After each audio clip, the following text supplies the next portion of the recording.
बिस्मिल्लाहिर्रहमानिर्रहीम। अस्सलाम वालेकुम नाज़रीन कराम, मैं हूं मखदूम शहाबुद्दीन और आप देख रहे हैं मेरा फेसबुक और यूट्यूब चैनल। उम्मीद करता हूं आप सब लोग बखैर आफियत होंगे और जहां भी होंगे अपने अहले खाना समेत खुश भी होंगे और महफूज भी।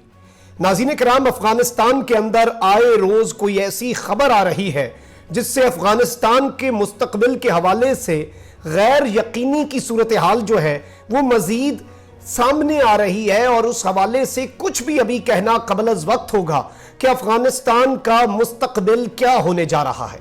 और अगर अफगानिस्तान के अलावा कोई और मुल्क है जिसे अफगानिस्तान के अंदर बेयकीनी की सूरत हाल का नुकसान हो सकता है, जो सबसे ज्यादा अफेक्ट हो सकता है, जिस मुल्क पर सबसे ज्यादा इंपैक्ट पड़ सकता है, नाज़रीन कराम, वो मुल्क है पाकिस्तान। इस हवाले से एक रिपोर्ट शाया हुई है जिसने पाकिस्तान के लिए खतरे की घंटी बजा दी है और पाकिस्तान के लिए प्रॉब्लम्स जो हो सकती हैं अफगानिस्तान के अंदर खाना जंगी की सूरत हाल के बाद, उनके हवाले से पाकिस्तान को खबरदार किया। और यह ऐसी चीज नहीं है कि सिर्फ आलमी इदारे कह रहे हैं। इस हवाले से DGISI lieutenant general Faiz Hamid भी कौमी सलामती कमेटी के इजलास में तमाम चैलेंजेस से पूरी सियासी क़यादत को, कौमी क़यादत को आगाह कर चुके हैं।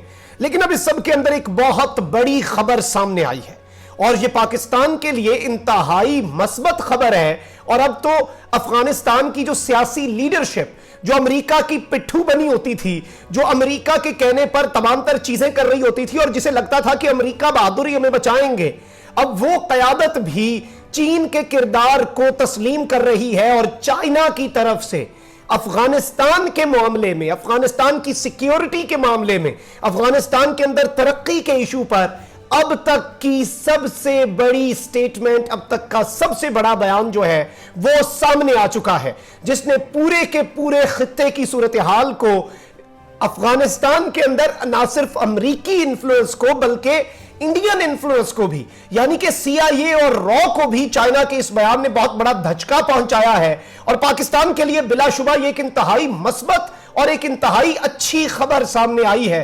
मैं ये सारी की सारी चीजें जो है नाज़रीन कराम वो आपके सामने रखूंगा। हम थ्रेट्स का जिक्र तो करेंगे लेकिन अपॉर्चुनिटीज का जिक्र भी करेंगे। स्ट्रेंथ्स अगर आपके सामने रखेंगे आज की इस वीडियो में, तो वीकनेसेस भी आपके सामने रखेंगे।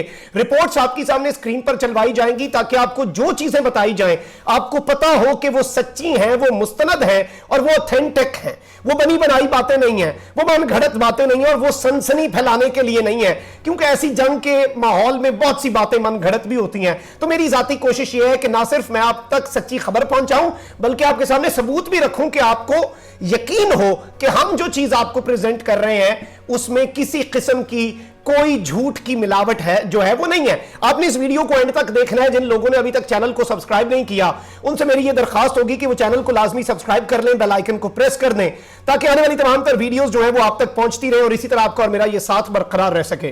नाज़रीन कराम, तीन बड़ी चीजें कही थी DGISPR ने कौमी सलामती के इजलास में अफगानिस्तान के हवाले से। एक तो अफगान तालिबान काबुल से 1 घंटे की दूरी पर है, दूसरा अफगानिस्तान में अमेरिका की फौज के निकलने के बाद खाना जंगी हो सकती है और तीसरा कि उस खाना जंगी की सूरत में ISI का एस्टीमेट यह है कि 5 to 7 लाख अफगान रेफ्यूजीज, 5 से 7 लाख अफगान जो पनाह गजीन है वो पाकिस्तान का रुख कर सकते हैं। पाकिस्तान इन तमाम तर चैलेंजेस के लिए इस वक्त मुकम्मल तौर पर तैयारी तो कर रहा है। प्लान A की सूरत में क्या करना है, प्लान B की सूरत में, प्लान C की सूरत में, और हमारे इदारे इंशाल्लाह इस इशू को रिजॉल्व भी कर लेंगे। लेकिन बिलाशुबा एक चीज का एतराफ करना पड़ेगा कि चैलेंजेस जरूर हैं। अब इस सब के अंदर मैं आपको यह बताऊं कि इंटरनेशनल क्राइसिस ग्रुप की रिपोर्ट में कहा गया है कि अफगानिस्तान से गैर मुल्की अफवाज के इनखला के साथ ही पाकिस्तान को नई मुश्किलात का सामना होगा। मुज़ाकरात का गैर मुअय्यरा तातुल वाशिंगटन और काबुल से ताल्लुकात मुतासर हो सकते हैं। तालिबान को मुज़ाकरात की मेज पर लाना पाकिस्तान के मफाद में है, गो कि पाकिस्तान इस इनखला के बाद पैदा मुमकिना सूरत हाल से निमटने के लिए कई मंसूबों पर काम कर रहा है, लेकिन किसी को भी उनके मुतवक्के असरात का इल्म नहीं है। अभी कुछ कहा नहीं जा सकता, अनसर्टेनिटी है और गैर यकीनी की सी सूरत हाल है। चीन चाहेगा कि इस्लामाबाद तालिबान की फतह के बजाय ज्यादा मुस्तहकम नताइज के लिए काम करे। तालिबान भी अपने मुतालबात में एतदाल लाए। इंटरनेशनल क्राइसिस ग्रुप ICJ की यह रिपोर्ट है नाज़रीन कराम, और इस सब के अंदर उन्होंने कहा है कि इस वक्त अफगानिस्तान के अंदर शकूक व शुबहात है, बदगुमानियों की फजा है और इस सब के अंदर पाकिस्तान को तमाम तमाम तर चीजें जो है वो ठीक तरीके से लेकर आगे चलनी होंगी। पाकिस्तान को हर कदम फूंक फूंक कर रखना होगा। अब नाज़रीन इकराम, मैं आपको एक और चीज ये बताऊं कि एक जानिब अफगानिस्तान में अनसर्टेनिटी जो है, अफगानिस्तान में गैर यकीनी की सूरत हाल जो है, वो पाकिस्तान में दहशतगर्दी की अल्लाह ना करे खाकम बदहन मेरे मुंह में खाक, लेकिन जो दहशतगर्दी की एक नई लहर है, अल्लाह ना करे ऐसा हो कि वो पाकिस्तान में दाखिल हो सकती है। अगर ऐसा होता है तो अनफॉर्चुनेटली सीपेक को भी नुकसान पहुंच सकता है, सीपेक भी तातुल का शिकार हो सकता है। और इंडियन रॉ जो है, जो कि अफगानिस्तान में इतने अरसे से अपने नेटवर्क चला रही है, टीटीपी के ग्रुपों को फंडिंग दे रही है, बीएलए के ग्रुपों को फंडिंग दे रही है, वो पूरी कोशिश करेगी कि इसका बहाना बनाकर पाकिस्तान में दहशतगर्दी का नेटवर्क फिर से एक्टिव कर दिया जाए। इस हवाले से chairman CPEC authority Asim Salim Bajwa ने आज एक स्टेटमेंट जारी की है और यह इसी जानिब एक बड़ा वाज़ेह इशारा है। आसिम सलीम बाजवा ने कहा है कि सीपेक हासदों और दुश्मनों के निशाने पर है।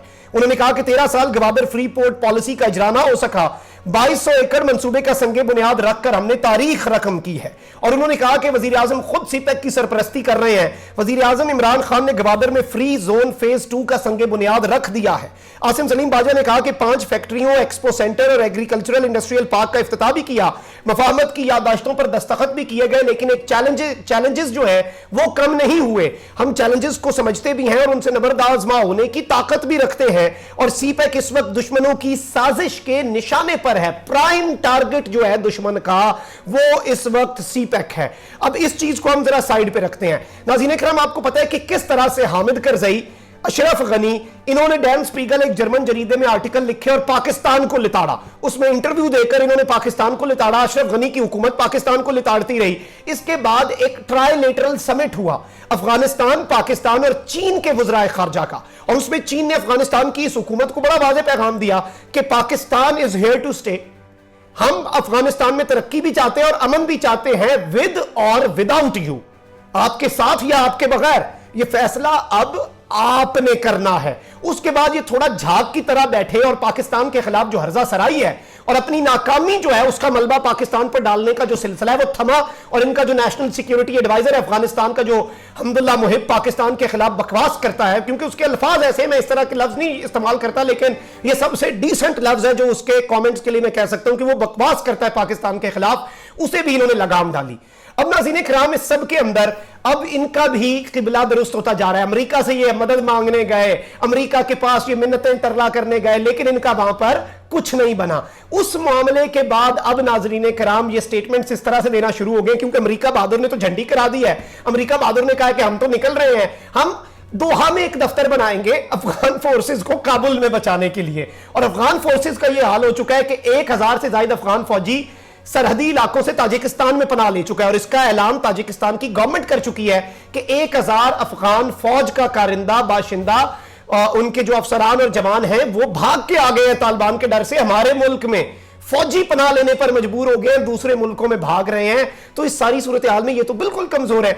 इस सब के अंदर आप ये CGTN की खबर देखें, Hamid Karzai welcome China's role in Afghan security.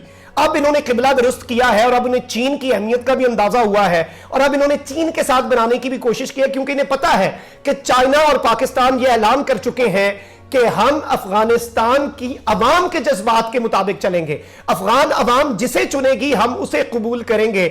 हम आलमी ताकतों की तरह नहीं कहेंगे कि ये हुकूमत है और यही हुकूमत रहेगी। हुकूमत बनाने का हक अफगानिस्तान की अवाम को है, वो चाहे किसी काले चोर को अपनी हुकूमत दे दे वोट के जरिए, हमारा कोई हक नहीं बनता कि हम उनके अंदरूनी मामलात में इंटरफेयर करें। इस सब के अंदर अब ये स्टेटमेंट्स आ गई हैं। अब जो नाज़रीन इकराम रिपोर्ट मैंने आपके सामने रखनी है, जिसने तहलका मचाकर रख दिया है और अफगानिस्तान की सिक्योरिटी का जामिन चाइना बन चुका है, and this is a very big update for Pakistan as well. सबको अफगान तालिबान के अब जवाब का इंतजार भी है कि अफगान तालिबान इसके ऊपर क्या स्टेटमेंट देते हैं, क्योंकि इंटरनेशनल फोर्सेस के ऊपर तो वो पहले से बड़ा ही एक सख्त मौकफ रखते हैं। और पाकिस्तान के लिए ये काबुल से अच्छी खबर आई है, दुश्मनों पर ये बिजलियां गिरी हैं। CIA और रॉ के अरमान जो हैं वो आंसुओं में जरूर बहे हैं। आप ये देख सकते हैं, खबर और रिपोर्ट है ये, बल्कि China has a big plan for post US Afghanistan. America के बाद के अफगानिस्तान के लिए चाइना के पास एक बहुत बड़ा प्लान है, एंड इट्स वर्थ बिलियंस, और ये अरबों डॉलर्स का प्लान है। इस रिपोर्ट बड़ी दिलचस्प है नाज़रीन किराम।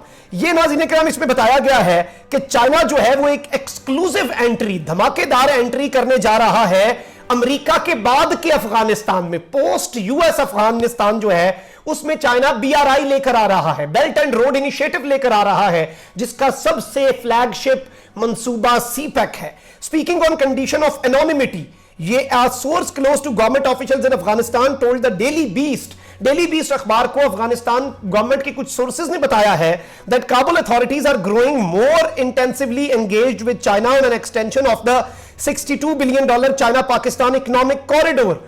यानी कि अफगान अथॉरिटीज भी अब उसमें दिलचस्पी दिखा रहे हैं कि $62 बिलियन का जो CPEC है उसकी एक्सटेंशन अब अफगानिस्तान तक लाई जाएगी और उसे भी BRI belt and road initiative जो है उसमें शामिल किया जाएगा।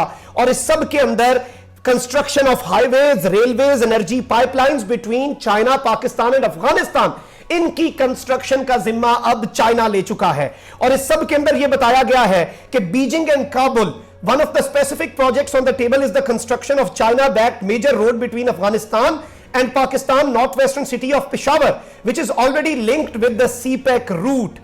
पिशावर काबुल मोटरवे जो है वो नाज़रीन किराम बनाने की बात की जा रही है, जो CPEC का एक बहुत बड़ा रूट होगा और काबुल से ये मोटरवे चलकर अफगानिस्तान तक आएगी और ये ट्रेड के लिए और सीधे तरीके से, यानी अफगानिस्तान से कोई बंदा आना चाहता है, बाढ़ हमने बाकी जगहों पे लगा दी, मोटरवे से जिसने आना है, अथॉरिटी जिसने भी आना है, मैं welcome, Pakistan is open, but सीधे तरीके से, ये नहीं कि भाग भूग के बॉर्डर क्रॉस करके कोई आए, उधर बाढ़ होगी, इधर से आएगा कोई, सीधे रोड से ट्रेड करे, सब कुछ करे। सौ बिस्मिल्लाह, हमारे दिल और हमारे दरवाजे और हमारे बॉर्डर सब खुले होंगे। इस सब के अंदर मैं आपको यह भी बताऊं कि इसमें बहुत सी चीजें अब सामने आ रही हैं। चाइना की जो फॉरेन मिनिस्ट्री के स्पोक्स पर्सन है याओ लिजान, उन्होंने कंफर्म किया है कि चाइना जो है वो थर्ड पार्टीज के साथ अंडर डिस्कशन है, including Afghanistan, on the construction and extension of CPEC, यानी कि CPEC की एक्सटेंशन। ये BRI के अंडर नहीं है, वरना BRI जो है उसमें तो मुख्तलिफ मुल्कों के मंसूबे हैं, लेकिन ये CPEC का ही हिस्सा बनाया जा रहा है अफगानिस्तान को, चाइना पाकिस्तान इकोनॉमिक कॉरिडोर का। और इस हवाले से मैंने आपके सामने खबरें भी रखी हैं। This is a very extensive report, इसमें सारी डिटेल्स लिखी गई हैं। मैंने आपको लुब्बे लुबाब बताया है कि यह सब होने वाला है। इस सब के ऊपर उम्मीद यही की जा रही है कि Taliban are going to welcome this, क्योंकि चाइना जो है वो फौजें उतारने की तो बात नहीं कर रहा। चाइना की पॉलिसी मुख्तलिफ है। अमेरिका क्या करता है, मुल्क पे कब्जा करो, उसके रिसोर्सेज लूट लो। चाइना की पॉलिसी डिफरेंट है, जिसकी वजह से China is now becoming a leading power in the world. China कहता है कि भाई हम आपको लूटने भी नहीं आए, हम आप पर कब्जा भी नहीं करने आए, हम ना आपको मदद करने आए हैं, हम आए हैं जी ट्रेड के लिए, हम आए हैं बिजनेस के लिए। ये आपको फायदा होगा, ये हमें फायदा होगा, विन विन सिचुएशन है। आपका मुल्क, आपकी सरजमीन, आपके मंसूबे, हम इन्वेस्ट करते हैं, आए मिलकर तरक्की करें, आए मिलकर अपनी जिंदगी बेहतर करें। और ये मंसूबा, उम्मीद यही की जा रही है कि तालिबान का इस पर रिस्पॉन्स बहुत बेहतर होने जा रहा है इंशाल्लाह। आपने कमेंट सेक्शन में अपनी राय का इजहार जरूर करना है। अपना बहुत ज्यादा ख्याल रखिएगा, अपने इर्द गिर्द लोगों का भी, और इस मुल्क पाकिस्तान का भी। अल्लाह ताला पाकिस्तान को सलामत रखे, ता क़यामत रखे। अल्लाह निगहबान, पाकिस्तान जिंदाबाद।